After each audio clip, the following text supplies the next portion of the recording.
Hey guys, it's Serene, and today we're going to be talking about werewolves. Yay! I thought I'd be doing a different kind of video series since it's Halloween and all. Let's just get into it.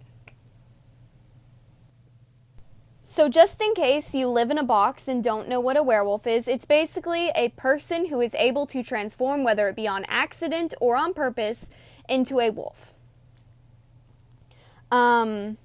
That's just the basic definition. What's interesting is that werewolves actually were given, they had, stories about them all over the world in many, many different kinds of cultures all throughout history. So it's kind of interesting that it's just one that's been kind of consistent. From the 1300s to the 1700s in Eastern Europe and other places, it was actually believed that they did exist. Not just thought, it was full-on believed.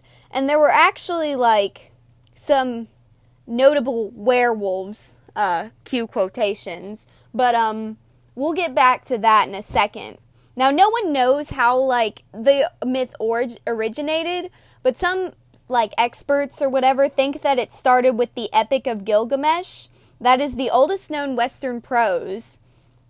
And basically, this girl named Gilgamesh, this woman, she was kind of flirting with this dude, and he turned her off because he found out that she turned her ex into a wolf. Which, I get it, that's some pretty serious red flags.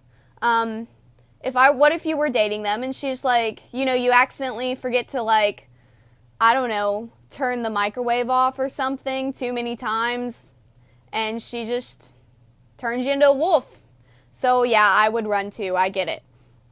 But there's also werewolves in Greek history or Greek myths, I should say, with Laocoon. He served Zeus a sacrifice. He had sacrificed a boy and served Zeus his remains as a meal. And when Zeus found out, Zeus got angry and, as one would, turned Laocoon and his sons all into wolves. And it was also even in Nordic myths. So you're kind of getting it all today, we got some Greek myths, some Nordic myths, and all in one video. It's a miracle. But in the saga of I don't know how to say this, Volcanus or something like that. Vulcanus or something like that. I am so sorry. Basically, this father and this son found these wolf pelts that when they turned them on, when they put them on, it turned them into wolves for 10 days. So, they do what a normal person would do under these circumstances. They try them on, and they turn into wolves, don't have any control, and go on a killing rampage. And just kill everything that moves. And if that's not the biggest mood, I'm just kidding. For legal reasons, that was a joke.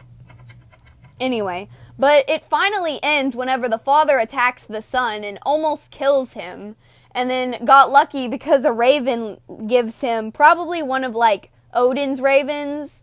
I'm not even going to try and say their names, but yeah, one of those bad boys. They gave that father a leaf with healing properties, and he was able to heal his son, and then they just went about with their lives, trying to forget what they had done. But it was bad. Anyway. So, the modern idea of how you become a werewolf is that you're bitten. That's basically what's just believed for any TV show, movie, like Teen Wolf. I don't know. I've never watched Teen Wolf. I'm just assuming. Sorry. But that you just be bitten and that's how you become a werewolf. But what they used to believe is actually kind of different from that. So you could become a werewolf by wearing a wolf skin belt. Kind of sad. I guess you can't wear wolf skin belts. And to think, I wanted to get on the latest fashion trend. Oh well, guess I'll have to make do with just a regular skin belt. Anyway, or you could get it by drinking rainwater out of a wolf's paw print. Yeah, I don't know how you do that. How do you have to be desperate enough? How thirsty do you have to be to basically just drink mud off of the ground and then hope it wasn't a wolf didn't step there? But I don't know. But in Italy, it was believed that if someone slept outside on a Wednesday or a Friday in the full moon, they became a werewolf, which is actually how the whole idea started, that a werewolf transforms on a full moon. It's kind of how that whole shebang-a-lang started. But in earlier times, you could identify a werewolf because, like physical features, they usually had monobrows. They had long, curved fingernails. So basically, your basic girls on Twitter would be in trouble now because it'd be thought that they were werewolves because of their long acrylic nails. And then also lowered ears, which I don't really know what that means. Like, how do you look at someone and say, wow, your ears are pretty low, you loser? I bet you're a werewolf. I don't know. But in some cultures, it was also believed that if you cut someone's flesh, if they were a werewolf, you would see their fur underneath it. Yeah. I don't know. That always makes me cringe just to think about it. I don't know. Ugh. Anyway, or that you had hair under your tongue. And if you have hair under your tongue, I think you have a lot more problems than just being a werewolf. I'm just saying. That's like a beard 2.0. The update we never wanted. Anyway. Oh, well, I don't know. So there were actually some werewolves in history in heavy quotation marks. Pierre Bagot, Michael Verdun, and Giles Garnier all confessed to being a werewolf. They said that basically they had this ointment that they got from making a deal from the devil. These are all 3 separate cases, by the way, not together. But they were caught basically killing children, like brutally murdering them. And they said, oh, I got this ointment that I made a deal with the devil to get it. And I'm a werewolf. They were all burned at the stake because that's how it was believed that you killed werewolves. Yeah, but it was pretty much, now we just realized they were just regular serial killers, and people don't really know, like, experts don't really know if maybe they were just crazy, or they had some kind of mental issue, but they were definitely serial killers. But the most notorious, I guess, werewolf story is the Bedford werewolf. It was Bedford, I think that's where it was. It's either Bedford or Bedburg, but I don't remember. I think it's Bedford. Anyway, that was in Bedford, Germany, or Bedburg. I don't remember which one it was. I'm sorry. Sue me. Just please don't do that. I'm sorry. But it was about this guy named Peter Stubb, and he was a wealthy farmer in the 15th century. And basically, there were these killings that had been going on, and some hunters allegedly saw him transform in the woods from a wolf to a man. And so then, they took him in, and he was tortured, and under torture, he admitted to killing children, animals, women, like birds, other forest animals like deer and stuff, and eating them. And he said that he had a wolf belt that turned him into a werewolf. Now, this one, people aren't really sure if he actually did it or if he was just a victim, because, when you're tortured, like especially in medieval torture or like in the 15th century, that kind of torture, basically, when you're told so many times, hey, you did this, we know you did it, and you're being given pain, this is just basic, like, psychology. When you're told again and again and again that you're at fault for something, at some point, you'll start to believe it. And, so they don't really know if he actually did it, if he actually killed those kids, or those women, or if he just admitted to it after being tortured so terribly. We're never gonna know for sure. But yeah, he was executed, obviously.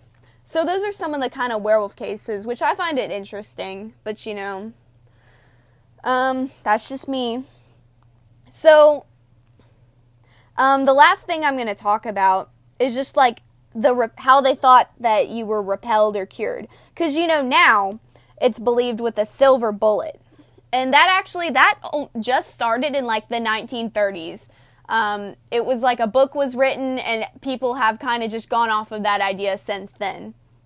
But the reason why silver, it has to be a silver bullet, is because silver is a pure metal, and any other metal, like, it won't bother the werewolf, but since silver is a pure metal, you know, it'll repel whatever demon is inside of it and kill it, and that's the only way you can kill it. But back a long time ago, you know, they would make wreaths of rye and mistletoe. Yeah, like the stuff that you put up and kiss under during Christmas. Well, not me, because, you know, no one would be caught dead with me under mistletoe. But, yeah. So they weren't, if you saw a wreath of mistletoe back then, it wasn't for kissing, it was to repel the evil wolf people that would kill your children. And there was actually, like, wolfsbane is a plant that it can be used medicinally, and it was a cure for suspected werewolves, hence the name wolfsbane, like, you know, like, bane as in, like, it's bad for wolves. Yeah. In Middle Eastern cultures, they thought that it was a cure that if you found a werewolf, you could cure it by striking a knife on its head.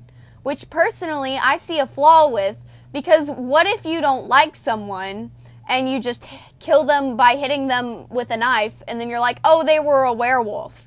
I mean, I just see a lot of problems with that, but maybe that's just me.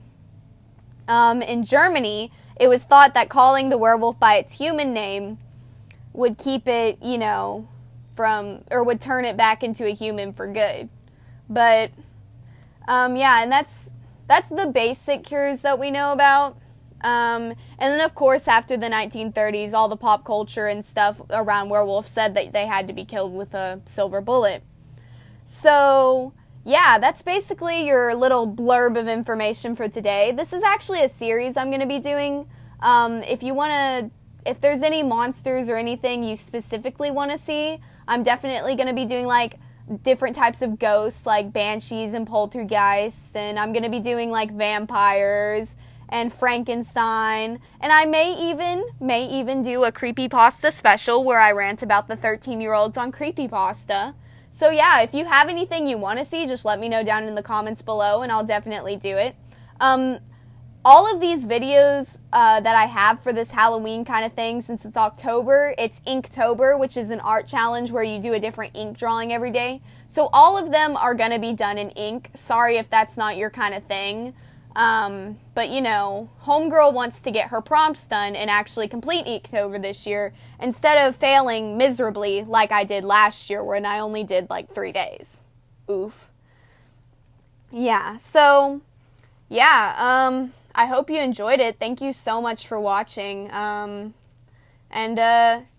Yeah, if you see a werewolf, let me know and take a picture. And, yeah, so that's all. See ya!